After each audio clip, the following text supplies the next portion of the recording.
I'm Kathleen Blakistone. I run a small urban farm in Compton, California, and my husband and I purchased this property as a retirement project. And originally, we're going to grow lettuce aquaponically. That means with fish in water without soil.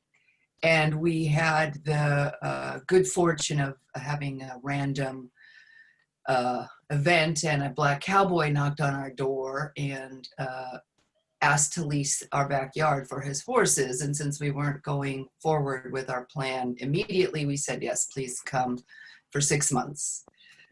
Well, he stayed for 3.5 years and introduced us to the community here in Compton, and we became very aware that it was going to be more purposeful to raise people, not lettuce. And so we've really been trying to lean into our privilege the last 5 years and work on our own bias and create a safe space that welcomes particularly BIPOC, creating access for wellness and good food and the conversation around all of those activities here in Los Angeles.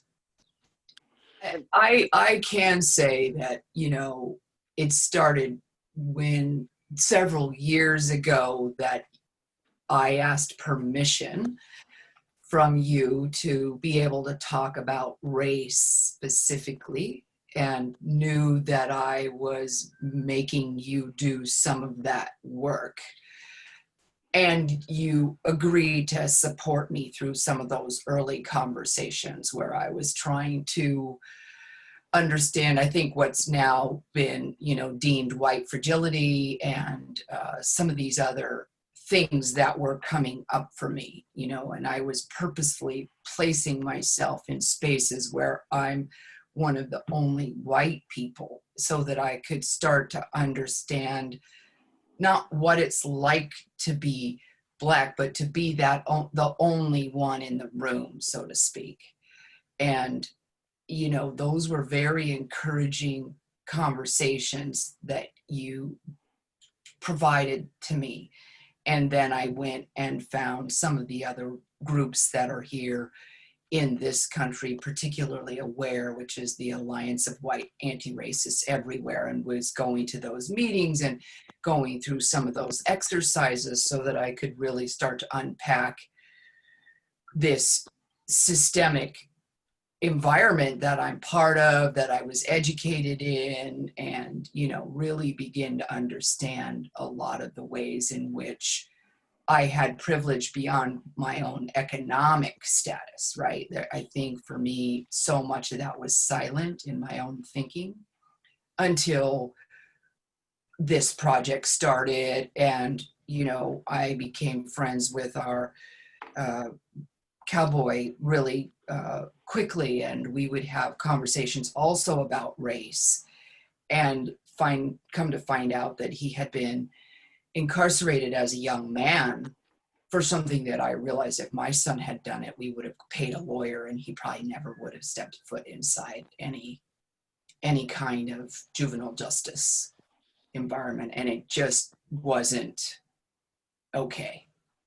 So I realized pretty quickly that it was time in my life to take all the privilege that I had been afforded, both by my family and then all of the stepping stones that kind of created for me, to turn around and say, okay, how do I amplify and bring attention to these issues, and even use my own resources in a way that I feel might make a small difference, and have come to just be operative in this small urban farm and continue to kind of come up with ways to, raise money and bring people in and teach children and offer the space to BIPOC folks and queer folks, so that at a really affordable rate, so that there's outdoor space, there's nature that in the city that you can be in and have conversations that are meaningful, and just maybe even just take a break. I came up with this idea of a paradise project. And so I think I'm going to start rolling with that. We need more paradise projects. You may be familiar with Ron Finley. He's a gangster gardener here in Los Angeles. Yeah. He has an international reputation now, and he made a movie called Can You Dig It? And we've known him for many years, and we did a fundraiser for him early on in this space. And when he came to speak at that event, this is maybe 3 or 4 years ago now, he said, this shouldn't be special. This should be in every neighborhood.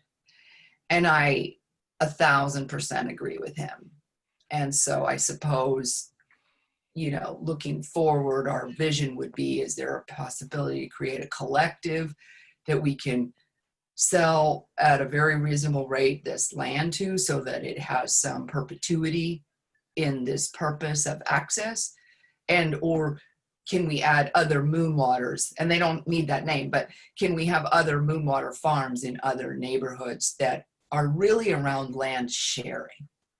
So I've come to realize, for me personally, I feel like private property is a source point for the have not, and that a lot of our racism in this country is around holding power and having. And I'm thinking to myself right now, but I'm thinking that if we move towards land sharing, we kind of start to undo this have not conversation. So that's where this is leading me so far. I could say that.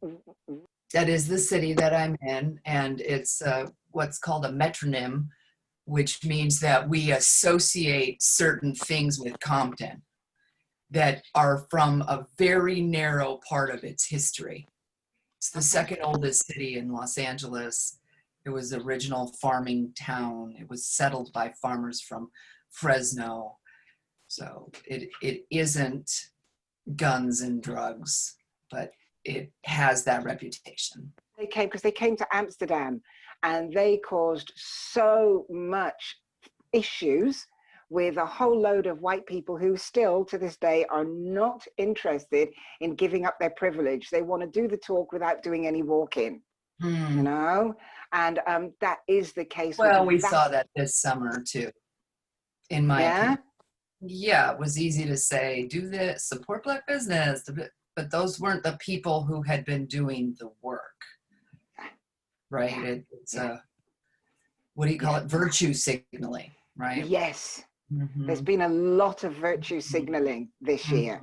You know, we say it that way. Yeah, we're all handmaidens, even if only occasionally, if not always. But you know, yeah, but there are a lot, and they probably are a majority of foot soldiers.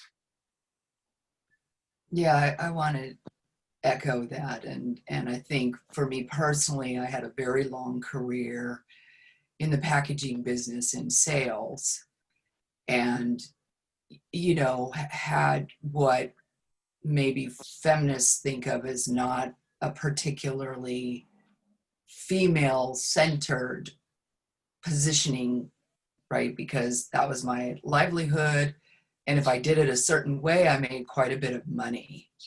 And so my family's success was also tied to that in my own mind. And so there are many times when I acted